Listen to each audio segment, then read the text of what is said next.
Welcome to our Sunday School Bible study time for Sunday, July the 5th.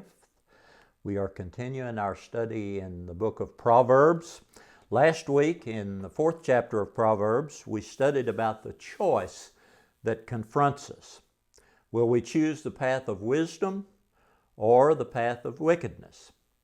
This week, in chapters 5 through 7, Solomon addresses a specific life situation that confronts all of us in some way. Warren Wiersbe offers the following introduction to these 3 chapters. You shall not commit adultery. The Lord God spoke those words at Mount Sinai, and we call what he said the 7th commandment. It declares that sexual intimacy outside the bonds of marriage is wrong, even if between consenting adults. This law specifically mentions adultery, but the commandment includes the sexual sins prohibited elsewhere in Scripture. God invented sex, and he has every right to tell us how to use it properly. However, on hearing the 7th commandment, many people in contemporary society smile nonchalantly and ask, what's wrong with premarital or extramarital sex, or any other kind for that matter? After all, they argue, many people indulge in these things and seem to get away with it. Furthermore, these activities are more acceptable today than they were in Solomon's day. Why make a big issue out of it? Life's a game in which the rules are constantly changing, says a contemporary writer. Nothing spoils a game more than those who take it seriously. So the verdict's in. Sex is fun. Don't take it too seriously. Why should we worry about sexual sins? These 3 chapters in Proverbs give us 3 reasons why we should worry if we break God's laws of purity. Because sexual sin is eventually disappointing, we'll see in Proverbs 5. It's gradually destructive, chapter 6 tells us, and it's ultimately deadly, as we'll see in chapter 7. That's why God says, you shall not commit adultery. We're going to focus on chapter 5 today, and we will see Solomon build his case that sexual sin is eventually disappointing. While it may look attractive and bring pleasure for a season, the ultimate reality is that sexual sin cannot deliver what it promises. Our lesson this week is entitled Following God's Design, and our biblical truth, as the lesson writer states it, is that God expects his people to show his wisdom through sexual purity. In verses 1 through 6, Solomon challenges us here to see the reality. So let's read those verses. My son, give attention to my wisdom. Incline your ear to my understanding, that you may observe discretion, and your lips may reserve knowledge. For the lips of an adulteress or a strange woman drip honey, and smoother than oil is her speech. But in the end she is bitter as wormwood, sharp as a two-edged sword. Her feet go down to death, her steps take hold of Sheol. She does not ponder the path of life, her ways are unstable. She does not know it. Once again, in the first 2 verses here, Solomon uses the technique of a parent urging a child to pay attention to wise choices so that they can live the right kind of life. This initial exhortation here is for the child to listen carefully to this warning so that they can keep discretion and knowledge, which will be basic for avoiding temptation and the disaster that's likely to follow. In verse 3, he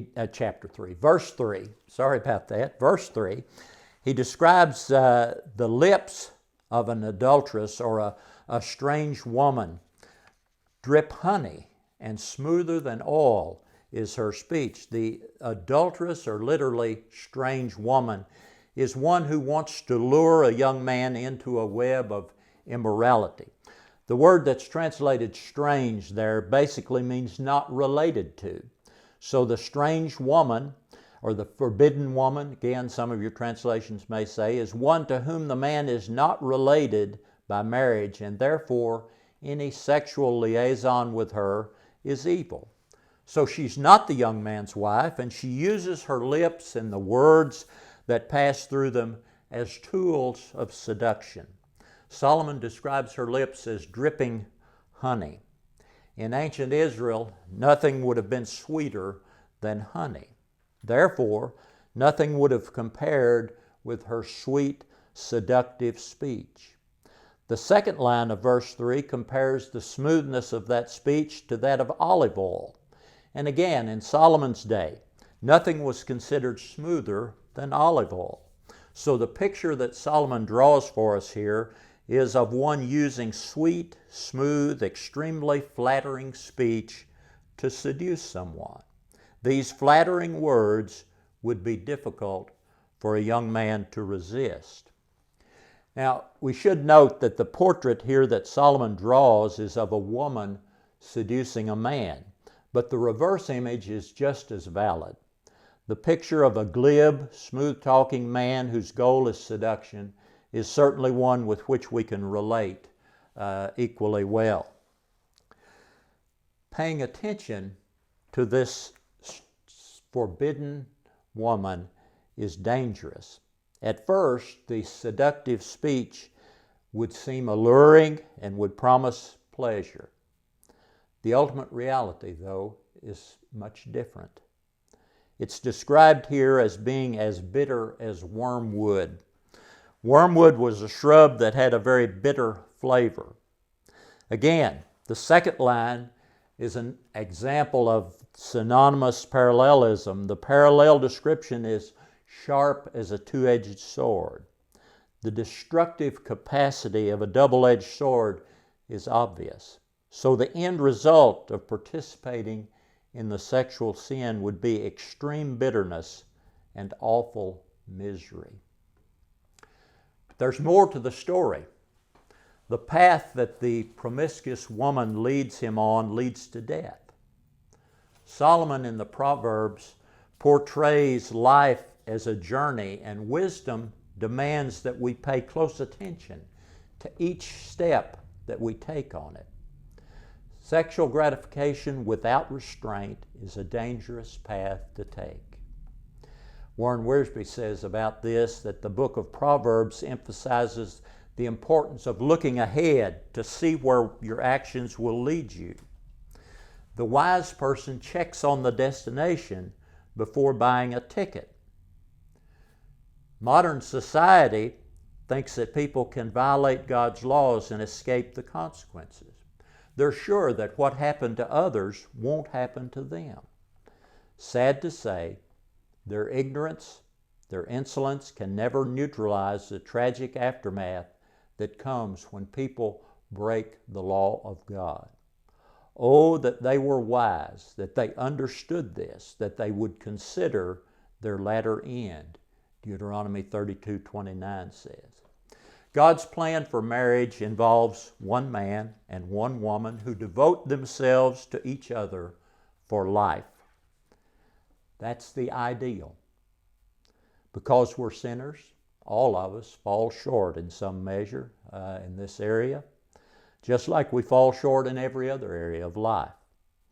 However, the more a couple strive to follow God's plan, the more they come to understand that sexual intimacy with only each other brings true and lasting fulfillment. In verse 6, Solomon takes a closer look at this strange or forbidden woman. He describes her as one who has rejected God's wisdom. As a result, she takes no thought to where she's headed. She doesn't even consider the destination of the path that she has chosen. Now, the expositor's commentary on this verse says, although these terms could be hyperbole for a ruined life, they probably convey a note of real consequences. The sad part of this description is that she doesn't know how unstable her life is. In verses 7 through 11, I keep saying chapters, but it's verses 7 through 11, Solomon says we need to think long term. So let's read those verses. Now then, my sons, listen to me, and do not depart from the words of my mouth. Keep your way far from her, and do not go near the door of her house, or you will give your vigor to others, and your years to the cruel one. Strangers will be filled with your strength, and your hard-earned goods will go to the house of an alien. And you groan at your final end when your flesh and your body are consumed. Now that Solomon has issued this warning about the immoral woman, he urges his children to pay close attention to his advice. His advice is good advice for the world at large. His appeal in these verses is valuable to anyone who is seeking godly wisdom. When Solomon says, don't turn away from his words or don't depart from his words, it reminds us that ignoring God's wisdom is the first step toward misery and regret. His words about the consequences of immorality deserve our attention in this day and age. They provide Christians with God's wisdom about making the right choices concerning fidelity to Him and to our spouses in the marriage relationship. Solomon repeats in verse 8 his earlier admonition: stay away from temptation. Keep your distance from anyone or anything that would lead you astray. The best way to keep from giving in to temptation is to avoid the possibility of coming in contact with it. Thus, he says, don't even go near the door of her house. One of the commentators I was reading adds to this verse and says, in some cases, it's necessary that we actually flee and run the other way. Joseph did this, and although he lost his coat, he maintained his purity, and he ultimately gained a crown. So, what's the danger in giving in to these temptations? Solomon's answer in verses 9, 10, and 11 is a grim reminder that deserves to be taken seriously. He says that giving in to sexual immorality puts a person in jeopardy of losing respect, honor, and dignity. As he describes it, vigor and vitality eventually will fail us. Financial hardship is another danger in verse 10. This financial hardship could come in many forms. Some in illicit relationships have found themselves subjected to blackmail. Others find themselves forced to assume significant financial obligations as a result of their sexual sin. No matter how it happens, Solomon draws a picture of one whose resources are taken away and enjoyed by someone else. It's a grim picture that he paints in these verses. And the point of the verses is clear. The price of infidelity is high. Because everything that one works for, position, power, prosperity, is at risk. In verse 11, the scene shifts from the financial side there to the deathbed. Time has passed since the young person gave in to temptation and rebelled against wisdom. They've come to the end of their life and they lament their foolish actions.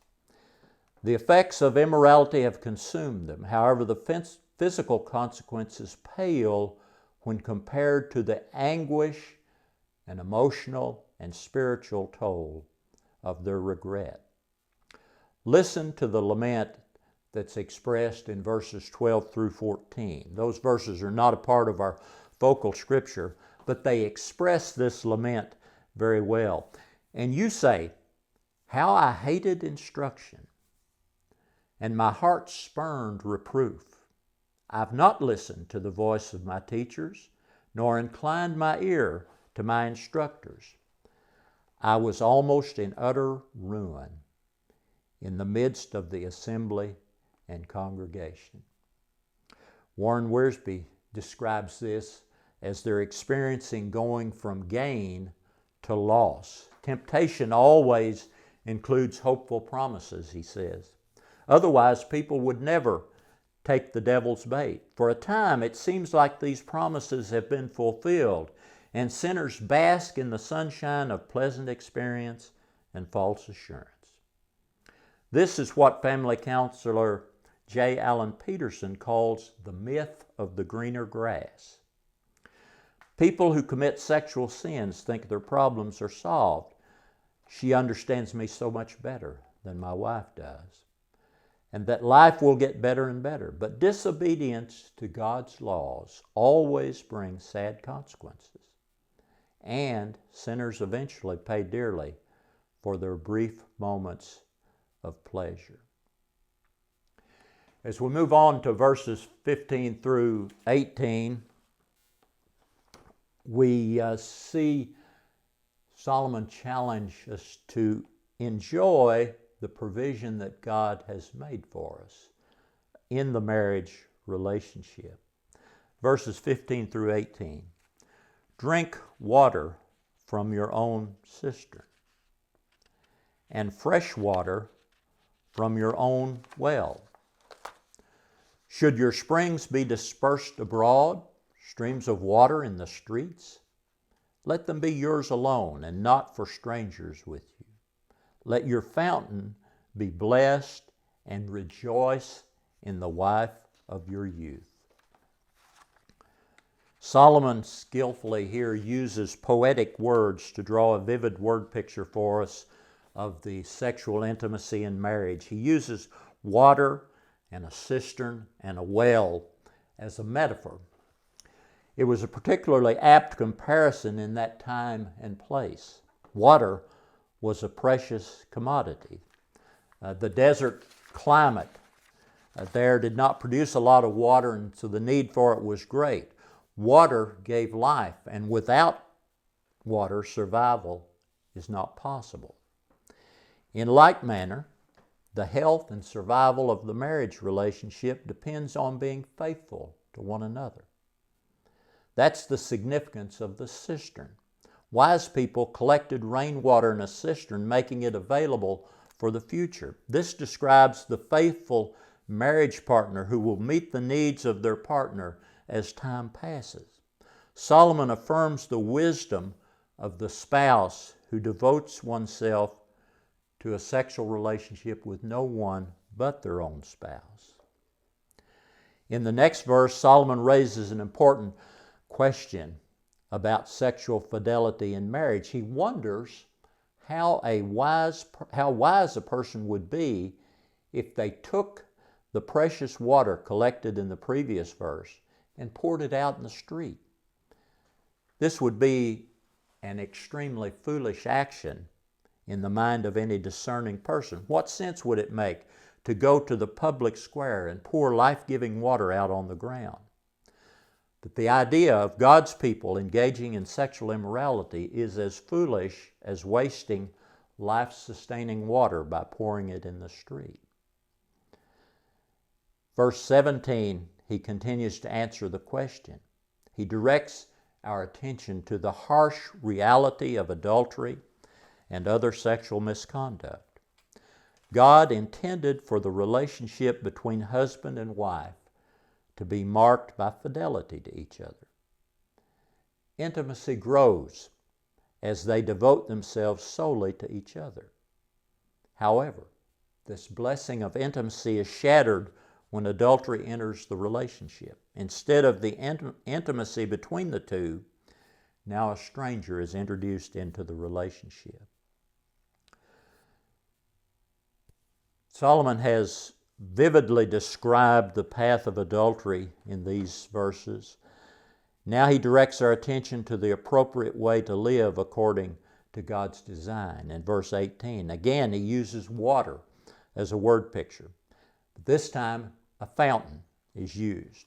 Water flows freely from a fountain and produces a steady, never-ending supply of water. In the same way, intimacy in the marriage relationship provides a constant source of satisfaction for the couple as they share life together. In forsaking all other, a man finds, as Michael Griffiths expressed it, that there is no end to the richness that springs out of that exclusive relationship and the warmth of the welcome that reaches out from his home to bless others. Warren Wiersbe, in his commentary on these verses, says the experience goes from purity to pollution. He compares enjoying married love to drinking pure water from a fresh well, but committing sexual sins like drinking polluted water from the gutter or sewer. Sex within marriage is a beautiful river that brings life and refreshment. But sex outside marriage is a sewer that defiles everything it touches. To commit sexual sin is to pour this beautiful river into the streets and the public squares. What waste! If you drink deep of the wrong kind of love, it will destroy you. He goes ahead to say the commitment of marriage is like the banks of the river that keep the river from becoming a swamp. God's holy law confines the water within the banks, and this produces power and depth. Extramarital and premarital affairs don't satisfy because they're shallow, and it doesn't take much to stir up shallow water. A man and a woman pledged to each other in marriage can experience the growing satisfaction that comes with love, commitment, depth, and purity. There's something else involved here. Solomon admonishes the husband to be ravished with his wife's love. The word translated ravished also means intoxicated or infatuated. The adulterer watches the river turn to a sewer, but the faithful husband sees the water become wine. And as he says, I think it's significant that Jesus turned water into wine at a wedding feast, as though he were giving us an object lesson concerning the growing delights of marriage. When a husband and wife are faithful to the Lord and to each other, and when they obey Scripture, neither of them will look for satisfaction elsewhere. If they love each other, seek to please each other in the Lord, their relationship will be one of deepening joy and satisfaction. They won't look for the greener grass. That verse 18 ends the focal part of our passage, but we've got a little bit of time, so we're going to go on here. In the last couple of verses in chapter 5, Mr. Wiersbe says their experience goes from freedom to bondage in verses 21 through 23. For the ways of a man are before the eyes of the Lord, and he watches all his paths. His own iniquities will capture the wicked, and he will be held with the cords of his sin. He will die for lack of instruction, and in the greatness of his folly he will go astray. So the experience goes from freedom to bondage. Freedom of choice is one of the privileges that God has given us. But he instructs us and urges us to use that freedom wisely. The laws of God are guideposts to lead us on the path of life, and he watches the decisions we make and the roads we take. The eyes of the Lord are in every place, beholding the evil and the good. Proverbs 15:3. No matter how careful someone might be to conceal sin, one cannot conceal anything from God. Anyone who does not reckon on God's omniscience will get entangled in sin. If we abuse our freedom and deliberately disobey His word, our freedom will gradually become bondage, the kind of bondage that can't easily be broken. The evil deeds of a wicked man ensnare him. The cords of his sin hold him fast. That's what Solomon said in verse 22. Those words would have been a fitting epitaph for Samson, for example. One of the deceitful things about sin is that it promises freedom, but it brings slavery. Most assuredly, I say to you, whoever commits sin is a slave of sin. John 8:34. Romans 6:16. Do you not know that to whom you present yourselves slaves to obey, you are that one's slaves whom you obey, whether of sin leading to death or of obedience leading to righteousness. In sum, the lack of discipline and control in the area of sexual gratification is destructive. The one who plays with this kind of sin will become ensnared by it and led off to ruin. In chapter 6, the first part of that chapter, the first 19 verses, kind of departs from this subject of the sexual sin. But there's a couple of familiar passages there that maybe it's worth taking a minute to look at.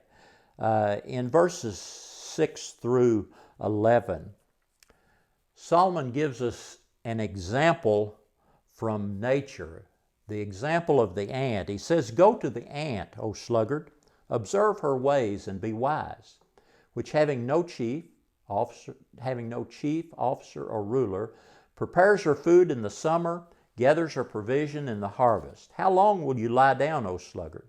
When will you arise from your sleep? A little sleep, a little slumber, a little folding of the hands to rest.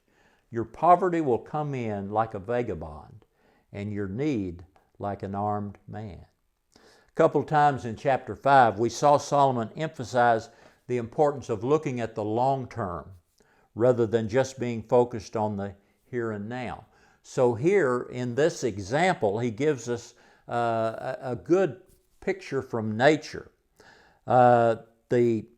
He directs attention here to the ant to make a point. The ant apparently has no leader or structure, even though we know now that they do to some extent. But as he describes it, observe the ant's ways and be wise. The ant prepares food in the summer, gathers provision for the harvest. So they work hard all year long to make provision for the time when the food is not available. The latter part of that, he describes the opposite of the ant, the sluggard, the lazy person. How long will you lie down? When will you arise from your sleep? And he describes this person as from their sleep of waking up and then saying, "Oh, a little sleep, a little slumber, a little folding of the hands." And before you know it, poverty comes in and engulfs, robs the lazy person of their potential. As we go on down in chapter 6, in verses 20 through 35, as Brother Wiersbe outlines this in chapter 6, Solomon describes how sexual sin is gradually destructive. In verses 27 through 29 there, he says, "Can a man take fire in his bosom and his clothes not be burned? Can a man walk on hot coals and his feet not be scorched? So is the one who goes in to his neighbor's wife. Whoever touches her will not go unpunished." Fire is a good thing if it's confined and controlled. It can keep us warm, cook our food, drive our turbines, manufacture our electricity. In the same way, sex is a good gift from God, but like fire, if it gets out of control, it becomes destructive. What begins as a warm experience becomes a burning experience, like holding a torch in your lap or walking on burning coals. To have illicit relations with another man's wife is like carrying fire in your bosom, Solomon says. You can't do it without being burned. It's like walking on hot coals. You can't do it without burning your feet. So it's utter folly for all that will commit adultery, for the result will be self-destruction, wounds and dishonor, disgrace, and the unappeased anger of the wronged parties. In verses 32 through 35, he says, the one who commits adultery with a woman is lacking sense. He who would destroy himself does it. Wounds and disgrace he will find, and his reproach will not be blotted out. For jealousy enrages a man, and he will not spare in the day of vengeance. He will not accept any ransom, nor will he be satisfied, though you give many gifts. Warren Wiersbe, in his commentary on these verses, says, but sex is a normal desire given to us by God, people argue. Therefore, we have every right to use it, even if we're not married. It's like eating.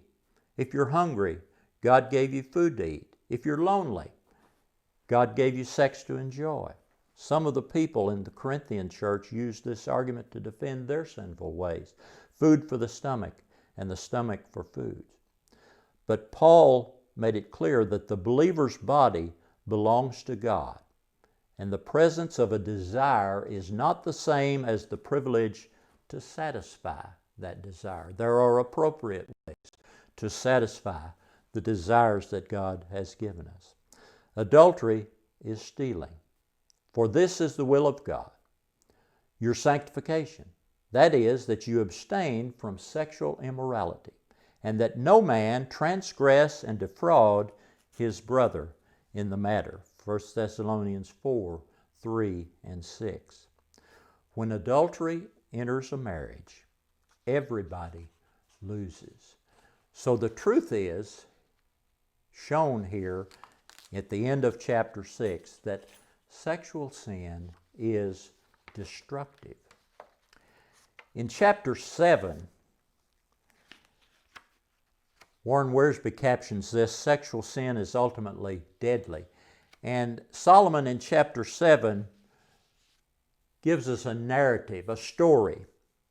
The narrative unfolds with the observation of an unwary youth strolling along the streets at night. He's described as a youth who lacked judgment, a youth lacking of heart, literally. One void of common sense or understanding. He's young, inexperienced. One commentator says feather-brained. The narrative next introduces the seductress who comes out to meet the innocent youth. She is dressed like a prostitute and has crafty intent. The steps in the seduction are carefully calculated to ensnare this inexperienced youth. And then there's the direct proposition, come, let's drink deep of love. The final step is the adulteress' disarming reassurance. She explains that my husband's not at home. He conveniently is gone on a journey. So let's pick up our reading there with verse 21. With her many persuasions, she entices him. With her flattering lips, she seduces him.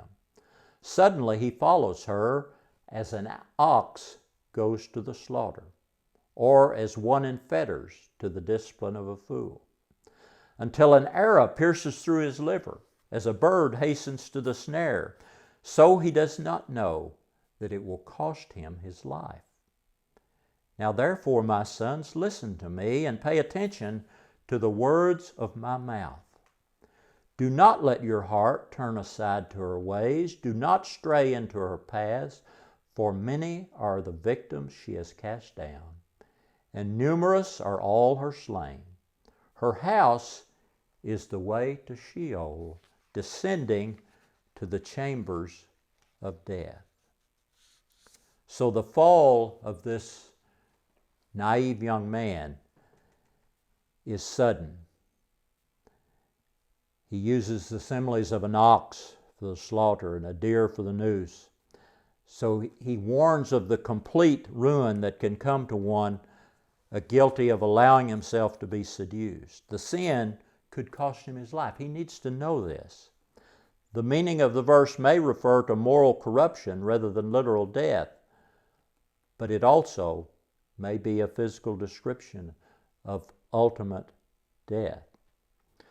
With a final flurry of exhortation here in verses 24 through 27, the teacher warns his son to stay away from the seductress path because consorting with her leads to death. The language is kind of startling, but the ruin that such evil brings is as devastating as death, and it may actually end in death. A man's life's not usually destroyed in one instant. It's taken from him gradually as he enters into a course of life that will leave him as a victim of the wages of sin. I'll close here with the last part of Warren Wiersbe's analysis, commentary on these verses. He says society today not only smiles at sexual sin, it actually approves it and encourages it. Perversions, the very mention of which would have shocked people 50 years ago, are openly discussed today and are made the subject of novels, movies, and television dramas. What Paul saw in his day and described in Romans 1, 18 through 32 is now apparent in our own day. But people resent it if you call these practices sin. After all, everybody's doing it. But the gospel is still the power of God unto salvation, Romans 1:16, and Christ can still change people's lives. It isn't enough for Christians to protest the evil.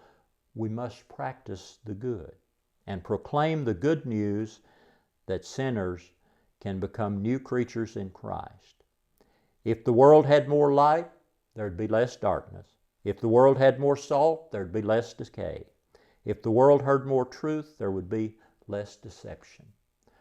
We have a job to do, and the truth is very clear in these verses because illicit sex is disappointing, it's destructive, and it's deadly.